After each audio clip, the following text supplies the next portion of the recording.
muraho murakomeye abakunzi ba Aidarike TV show, turabasuhuje. Amahoro y'Imana abane namwe kandi mukomeze kugubwa neza cyane. Uyu munsi rero murabizi ko itariki 20 z'ukwezi kwa mbere nibwo Perezida Donald Trump yagombaga kurahira, akarahirira kuba perezida wa Leta Zunze Ubumwe za Amerika. Uyu munsi rero nje kubabwira bimwe mu bintu Trump yatangaje, kandi mu by'ukuri murabizi ko abakirisito benshi basengeye Trump ngo ayobora, kuko Trump yari afite ikintu nakwita intego nziza zo gushyigikira abakirisito ndetse no kugaragaza ko ari mu ruhande rw'Imana mu byo yavugaga byose igihe yiyamamaza. Kandi twibukiranyije neza mu bintu Trump yangaga cyane, wumvaga ko Trump mu kwiyamamaza kwe yabaga adashaka ibintu by'ubutinganyi. Yaravugaga ati ibintu by'abatinganyi rwose oya, ahubwo icya mbere ni ukwemera Imana. Ikindi kintu wumvaga ko Trump yarwanyaga ni ikintu cyo kwihinduza ibitsina, nk'abantu wasangaga nk'abarimu cyane cyane bashishikariza abana mu mashuri guhinduza ibitsina, ugasanga Trump ibyo bintu ntabwo yabishyigikiraga. Aravugaga ati oya, umwarimu uzongera kubishishikariza umwana, ahubwo tuzajya tugira gute tumusezerera mu burezi. Rero ibyo ni ibintu bikomeye byatumaga ababyeyi bamwe na bamwe ndetse n'isi yose muri rusange twishimira Trump, tukavuga tuti Trump ni umukozi w'Imana.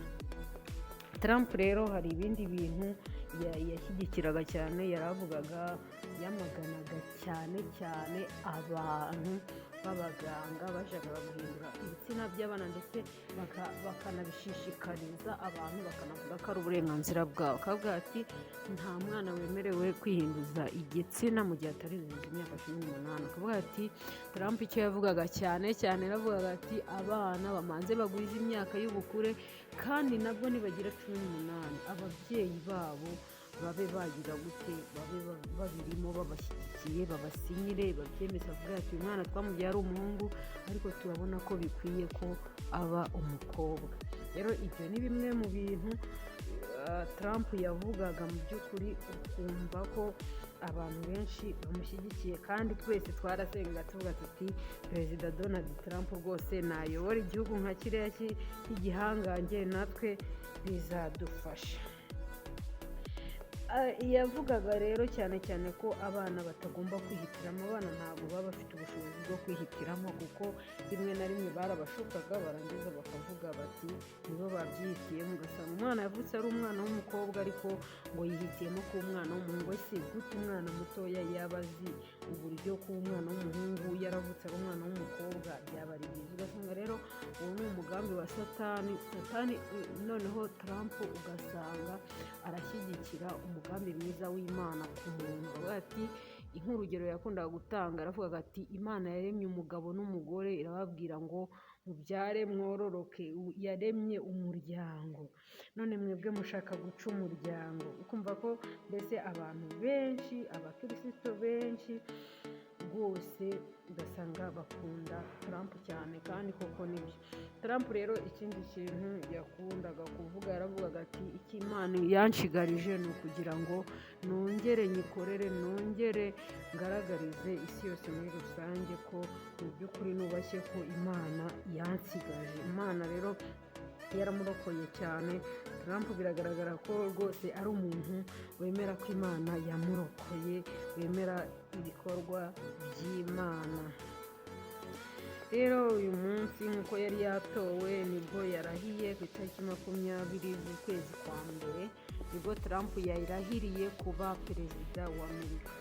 Rero mu irahira rya Trump yongeye gusubiramo ibyo yari yaravuze mu gihe yiyamamazaga, ndetse akanabishimangira cyane, ndetse wasangaga ko abantu bose bari babyishimiye ko intego yari afite akikomeje.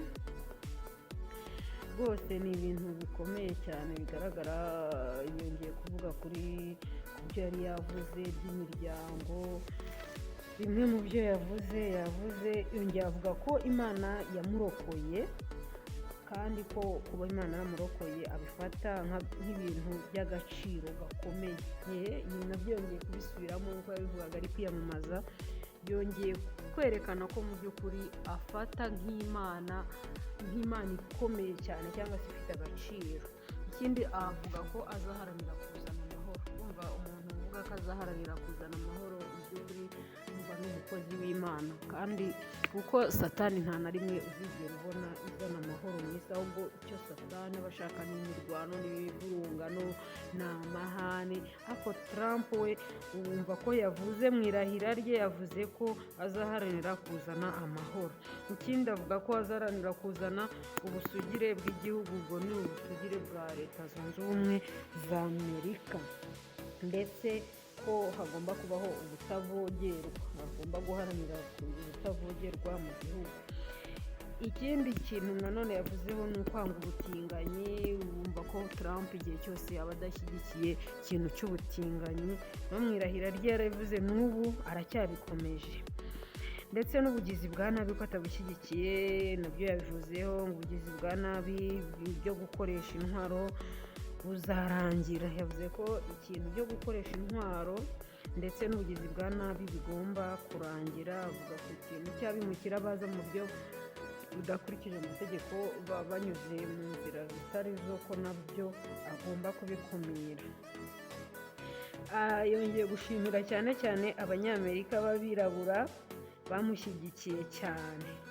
Trump yongeye gushimira abanyamerika b'abirabura bagiye bamushyigikira. Murabizi ko abirabura cyane b'abanyamerika bamushyigikiye mu kintu cyo kwiyamamaza, ndetse cyane hari n'abana bagiye bafatanya n'umwana we kwamamaza Trump, kandi abenshi bari abirabura. Rero Trump ntago yabibagiwe, nyuma yo gushimira Imana yongeye no kubashimira nabo.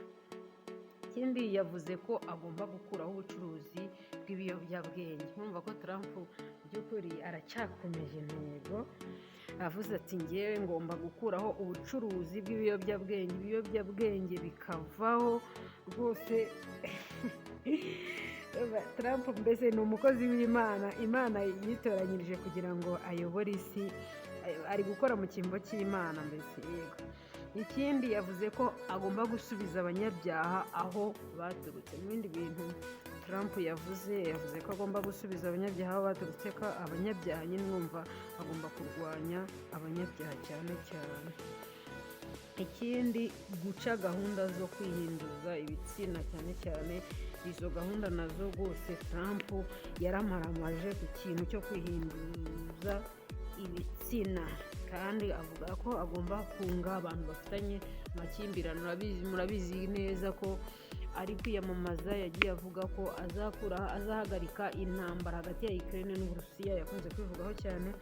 N'ubu rero yongeye kubishimangira, aravuga ati ngomba kunga abantu bafitanye amakimbirane. Benshi rero bagiye batekereza ko ari buriya ya makimbirane ari hagati ya biriya bihugu nyine bigenda birwana bifitanye amakimbirane. Ikindi yavuze ko atagomba kwibagirwa igihugu, kutibagirwa n'Imana. Yabwiye abaturage, arababwira ko batagomba kwibagirwa igihugu, ndetse ko batagomba no kwibagirwa Imana. Rero twavuga tuti Trump, Perezida Donald Trump, Imana imushoboze. Murabizi ko rimwe na rimwe nyine Satani nayo izirwanya ibyiza, igashyigikira ibibi, bishaka ibibi inshuro nyinshi. Ubwo rero twakomeza gusengera Trump, tukavuga tuti ibi bikorwa byiza yatangiye, ndetse ibi bikorwa afite gahunda yo gukora nk'uko yiyamamaje ari kubivuga, ndetse n'ubu akaba yarahiye no mu irahira rye akongera akabishimangira. Twavuga tuti Imana imushoboze, kuko we ubwe ntabwo yabishobora. Ko murabizi ko hari ibibazo byinshi Trump agiye kurwana nabyo, guhangana nabyo, nyuma y'uko arahira. Muribuka ko hari abagore b'abatinganyi bigaragambije, ndetse n'abandi ba lesbiyene n'abandi bagore bari bafite abagabo benshi. bavuga ati tugiye kuyoborwa n'umuntu udakunda abagore, tugiye kuyoborwa n'umuntu ugiye kutubuza uburenganzira, bajya mu muhanda barigaragambya. Murabizi ko habaye ubwo rero. Umva Trump agiye gukura n'ibintu bikomeye cyane, ariko Imana izamushoboza.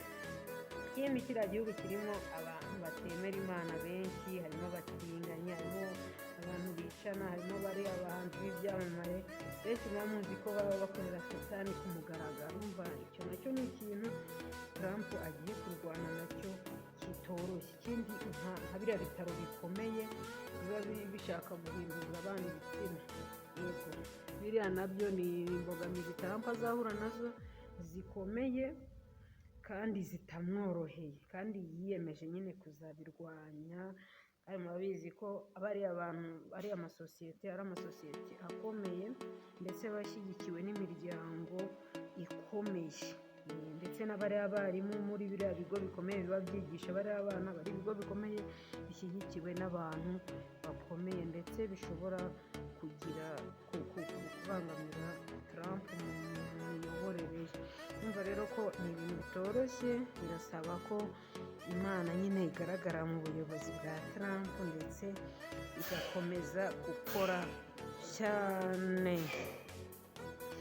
Imana rero ni ukuri biragaragara ko Trump Imana ariyo yamushyizeho, ndetse rwose nta gushidikanya ko Trump azaba umukozi w'Imana, ndetse hakagira n'ibintu byinshi bihinduka. Hari ibintu byinshi kuko murabizi ko Trump yiyemeje ko azajya afunga bariya baganga ndetse abantu bamamaza biriya bintu by'ubutinganyi n'abazajya babishishikariza abandi ko azajya bafunga ndetse bakanakatirwa. Hari n'ikintu yavuze gikomeye, avuga ko abaganga bakora biriya bintu bazajya babacira diplome zabo zigacibwa ndetse bakava no mu mwuga wa kiganga, ndetse n'abarimu nabo bakazajya bacirwa diplome bakava no mu mwuga w'ubwarimu. Umva rero ni ibintu bikomeye Trump agiye guhura nabyo, ariko nyagasani Imana irahari. Inshuti rero bakunzi ba Idariki, nibyo nashakaga ko tuganira, nibyo nifuzaga kubabwira kuri uyu muyobozi wa Leta Zunze Ubumwe za Amerika Donald Trump. Mukomeze kumusengera kandi agubwe neza, amahoro y'Imana.